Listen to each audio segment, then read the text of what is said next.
Thiruvananthapuram കാട്ടാക്കടയിൽ CPIM office ആക്രമിച്ച സംഭവത്തിൽ 7 പേർ അറസ്റ്റിൽ. 5 SDPI പ്രവർത്തകരും 2 DYFI പ്രവർത്തകരുമാണ് പിടിയിലായത്. ആക്രമണത്തിന് പിന്നിൽ മുൻവൈരാഗ്യമെന്ന് പോലീസ്.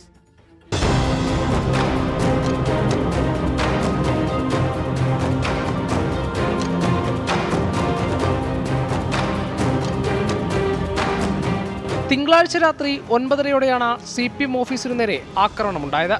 ഇരുചക്രവാഹനങ്ങളിലെത്തിയ 20 അംഗ സംഘം ഓഫീസ് ആക്രമിക്കുകയും ഓഫീസിന് പുറത്തുനിന്ന പ്രവർത്തകർക്കു നേരെ വാൾ വീശിയെന്നും CPM പോലീസിൽ പരാതി നൽകിയിരുന്നു. സംഭവത്തിൽ 7 പേരെയാണ് ഇന്ന് രാവിലെ പോലീസ് അറസ്റ്റ് ചെയ്തത്. SDPI പ്രവർത്തകരായ ഹാജ, നിഷാദ്, അല്ലമീൻ, മുനീർ, അല്ലമീൻ എന്നിവരും DYFI പ്രവർത്തകരായ അമൽ, അഖിൽ എന്നിവരുമാണ് അറസ്റ്റിലായത്. ആക്രമണത്തിൽ 4 പേർ പരിക്കേറ്റ് ചികിത്സയിലാണ്. സംഭവം രാഷ്ട്രീയ പ്രേരിതമാണോ എന്ന് അന്വേഷിച്ചു വരികയാണെന്ന് പോലീസ് പറഞ്ഞു. CCTV ദൃശ്യങ്ങൾ ശേഖരിച്ച് പരിശോധിക്കുകയാണ്. കിള്ളിയിലെ ടർഫിൽ വെച്ച് നേരത്തെയുണ്ടായ സംഘർഷത്തിന്റെ തുടർച്ചയാണ് ഇന്നലത്തെ അക്രമമെന്നാണ് പോലീസിന് ലഭിച്ച സൂചന.